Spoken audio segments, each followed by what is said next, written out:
Hello, and welcome back to Bay Area Housewife of True Crime, where I like to tell the stories of the real cucuys and lloronas of the world.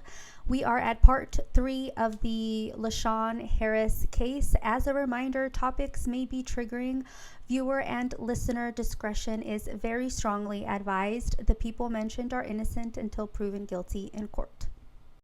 23-year-old Lashaun Harris and her 3 young boys, 6-year-old Lashaun Harris, 2.5-year-old Terrante Greeley Jr., and 16-month-old Joshua Greeley, had been homeless since August of 2005.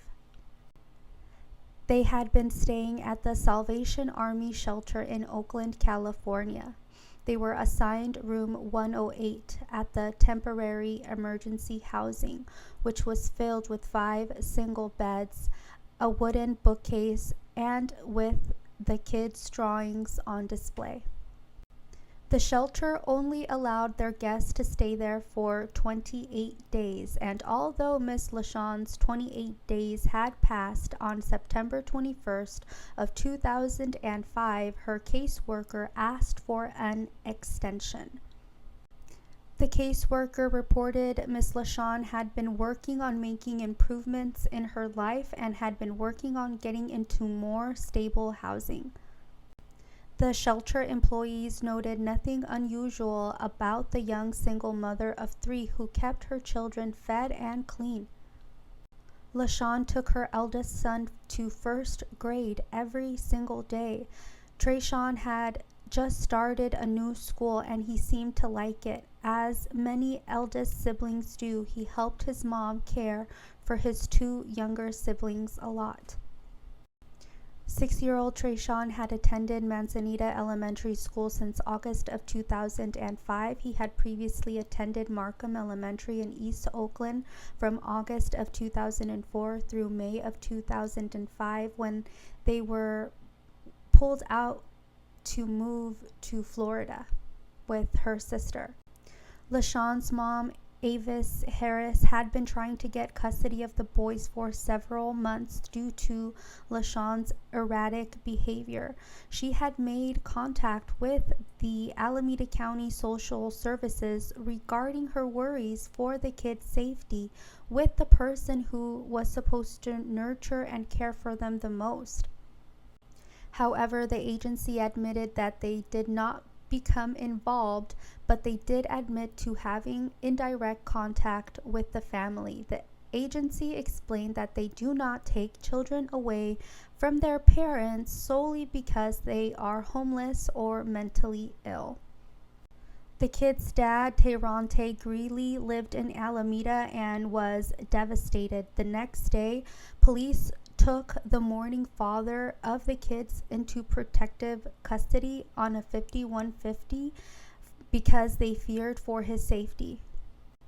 The 29-year-old man was visiting a friend at the Islander Motel when he received the call that would change his life forever. His 3 young babies were missing after their mom threw them off the ferry building in San Francisco on the Embarcadero. Alameda Police Lieutenant Bob Cranford said that the dad said that he had gotten the call that his wife had killed his kids. Naturally, this is a parent's worst nightmare, and it had become reality for this man, and it made him spiral. Within seconds, he was crying uncontrollably, hyperventilating, and having a panic attack. His friend called 911 at 8:02 p.m. When police arrived, they took him to the Oak Street station after he threatened to unalive himself. Trial for the woman who had been telling her friends and family that she was going to feed her kids to the sharks commenced in November of 2006.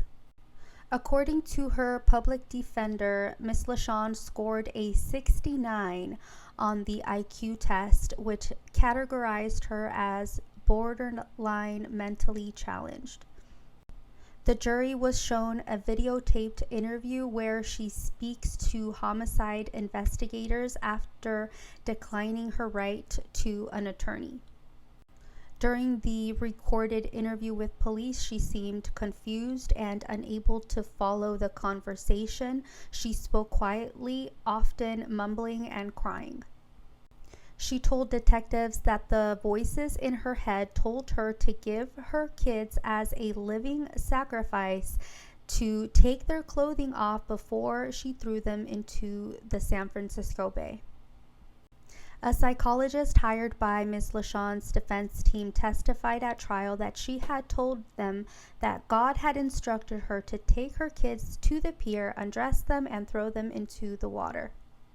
Two experts hired by the prosecution testified at trial that while Ms. Lashaun truly believed her children would go to heaven, she acted deliberately and knew that they would die if she threw them into the water. Dr. Gilbert Villela, a psychiatrist who examined Ms. Lashaun the day after the murders, testified that she was not a murderer, that she was pure and she was in the right mind. All while also testifying that Ms. Lashaun had given him a letter that she had written to God, where she asked him to deliver it by plane. In the letter, decorated in purple, blue, and orange crayon, she writes, and I quote, "How is heaven holding up? I know I might not get this letter back. ... Kiss my boys for me." End quote.